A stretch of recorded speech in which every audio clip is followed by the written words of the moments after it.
On a frozen winter night in Kattegat, as torches burned low and warriors drank the legacy, an entire army waited outside a wooden chamber for sounds that would confirm their leader's power. Ivar the Boneless feared across kingdoms, undefeated.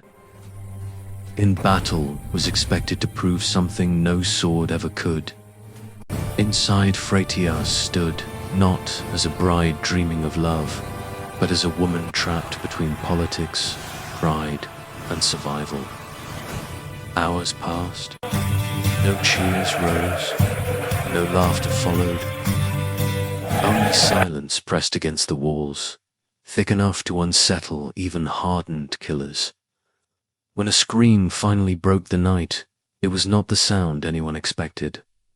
By dawn, rumors had already begun to mutate into danger. What happened behind that door would force lies, bargains, and bloodshed that the sagas later buried beneath metaphor.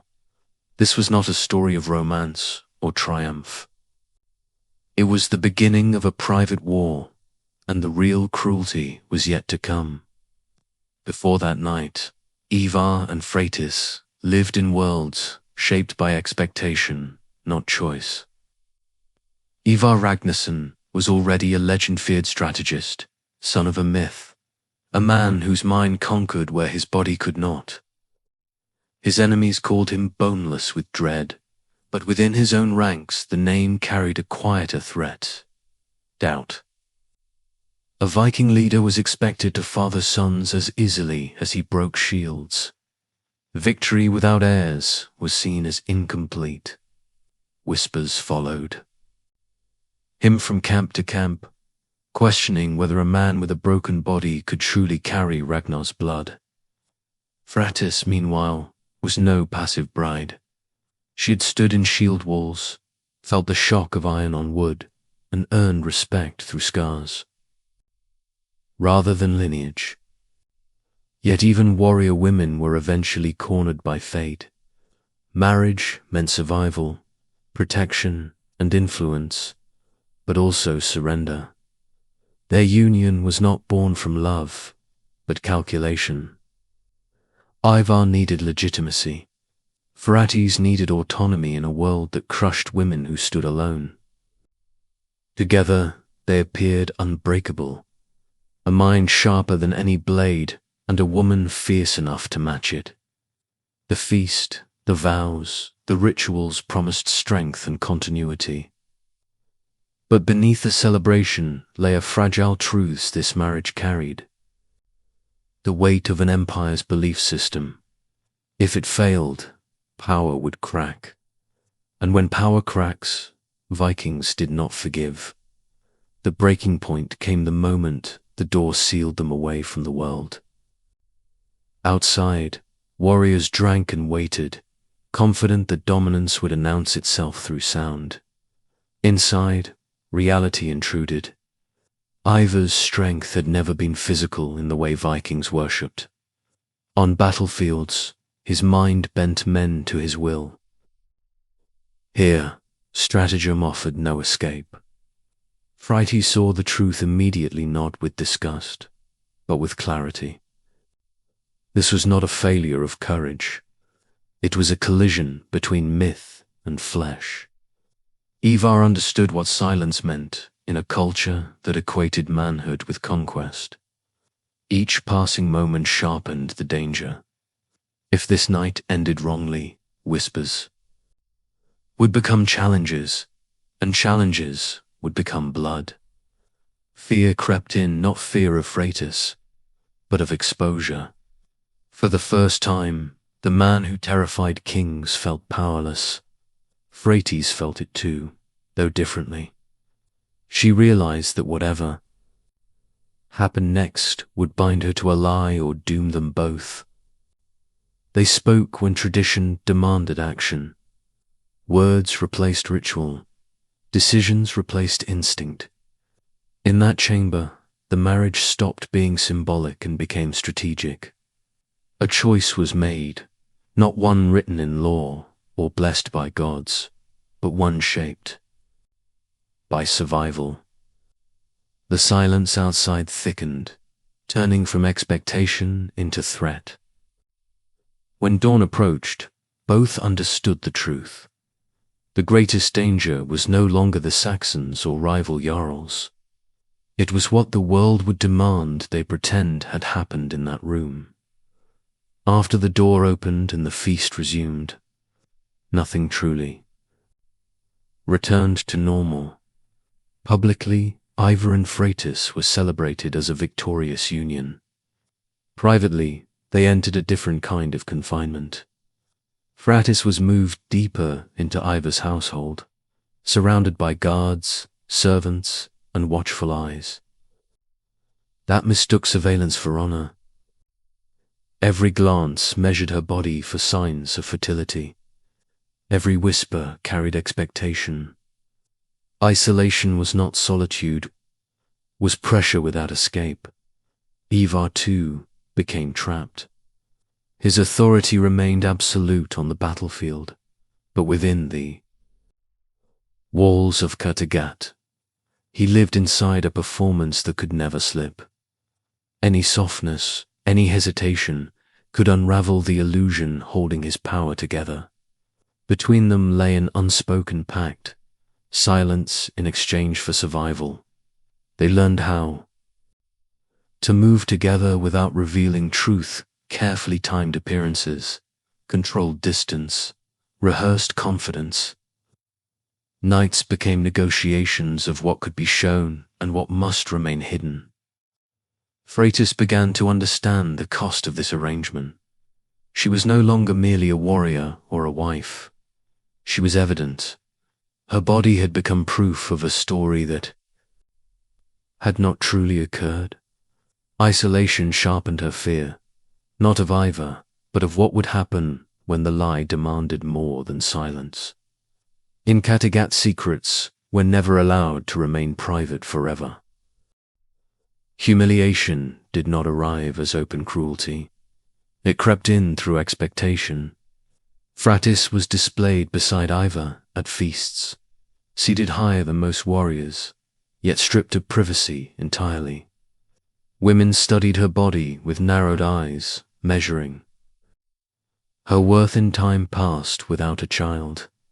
Men laughed louder when Ivar spoke, overcompensating loyalty, afraid that silence might suggest doubt. Every gesture became theater. Praise felt sharp, not kind. When Freydis was called strong, it carried an edge strength, was admirable in battle, but troubling in a wife. When she remained childless, concern hardened into suspicion. Ivar felt it too.